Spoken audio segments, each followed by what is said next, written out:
Sabe quando uma dúvida sobre fé se transforma numa jornada pessoal, numa busca intensa pela verdade? É exatamente essa história que a gente vai acompanhar agora. A de um homem que precisou reexaminar tudo o que aprendeu desde criança para encontrar paz de consciência no meio de um conflito teológico gigante.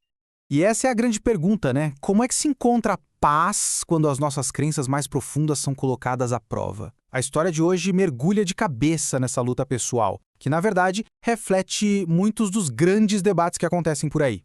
Bom, tudo começa lá atrás, na juventude do autor, Samuel dos Santos Mafra, dentro da sua criação evangélica bem tradicional. Um lugar onde música e fé andavam de mãos dadas, até que uma descoberta abalou tudo. Então, o autor cresceu na igreja Assembleias de Deus. Como a gente vê aqui, a juventude dele foi totalmente embalada pela música da banda Voz da Verdade. Era tipo a trilha sonora da fé dele. Mas aí, em 1997, quando ele tinha só 12 anos, alguma coisa aconteceu e mudou tudo de lugar. E aí veio o choque. Com 12 anos, ele ouve o próprio pai comentando que uma revista da igreja deles dizia que a banda Voz da Verdade era uma seita. O motivo? Eles não acreditavam na doutrina da Trindade, que era um pilar da fé do Samuel. Imagina só o impacto disso na cabeça de um menino. Os artistas que o inspiravam eram, de repente, considerados hereges.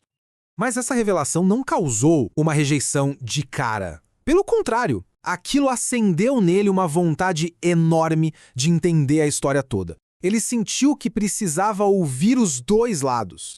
E ele não ficou parado, não. Ele foi bem metódico. Escreveu cartas tanto para a editora que fez a acusação, quanto para a própria banda. De um lado, recebeu um estudo que confirmava. Era uma seita.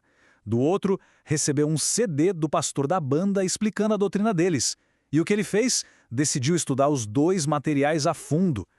E olha, o resultado não foi da noite para o dia. Foi um processo de anos, de muito estudo, que levou ele para um lugar totalmente inesperado. Ele começou a questionar a doutrina da Trindade, a mesma que ele tinha aprendido desde o berço. Isso mostra que não era uma simples rebeldia, né? Era uma busca sincera por coerência.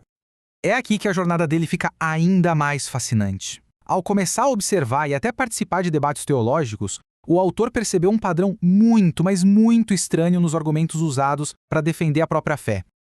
Pense nesse paradoxo que ele descobriu.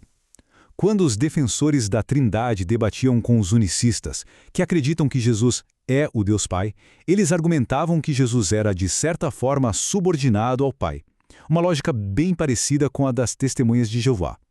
Só que quando o debate era com as testemunhas de Jeová, que veem Jesus como subordinado, o argumento virava. Eles passavam a usar frases como eu e o Pai somos um, soando quase como um unicista. Era uma contradição total. Essa inconsistência lógica foi a gota d'água. Para ele, era um discurso duplo, uma contradição que ele simplesmente não podia mais ignorar. Aquele momento foi decisivo. Ele sentiu que não dava mais para ficar em cima do murro. Para tentar resolver esse paradoxo, ele precisou dar um passo atrás e se fazer uma pergunta fundamental. Afinal, qual é a autoridade máxima? É a história da igreja, suas tradições e concílios? Ou são as escrituras e somente elas? E aí a perspectiva dele mudou.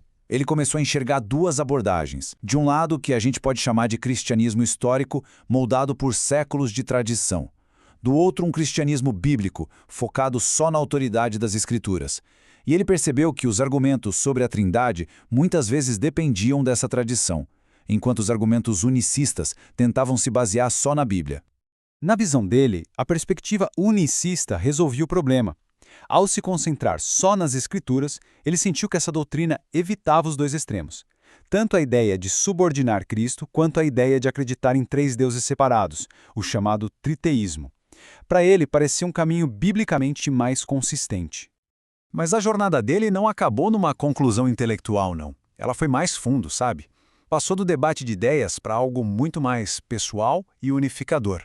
O que é que realmente importa no final das contas? Então o autor começou a olhar para os resultados práticos, para os frutos da fé. Ele via vidas transformadas, curas acontecendo, pessoas sendo libertas, e tudo isso através do ministério daquela banda acusada de heresia. Isso levou a uma lógica bem simples, inspirada na Bíblia. Se os frutos são bons, como é que a árvore pode ser má?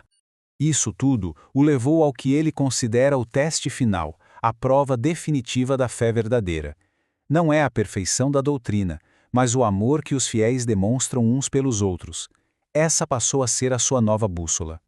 E essa perspectiva toda culmina nessa visão de unidade, a ideia de que no céu não vai ter placa de igreja. Não vai importar se a pessoa era trinitariana, unicista, calvinista ou arminiana. Essas etiquetas que dividem tanto a gente aqui na Terra simplesmente não vão existir. O foco vai ser um só.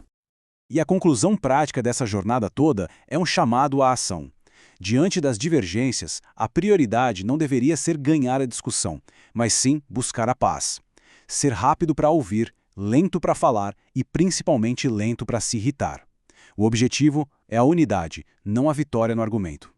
E assim, essa história toda nos deixa com essa reflexão. Depois de acompanhar essa jornada intensa por doutrinas, paradoxos e experiências de vida, a pergunta fica no ar. Além dos debates, das divisões e das placas de igreja, o que é que no fundo verdadeiramente nos une?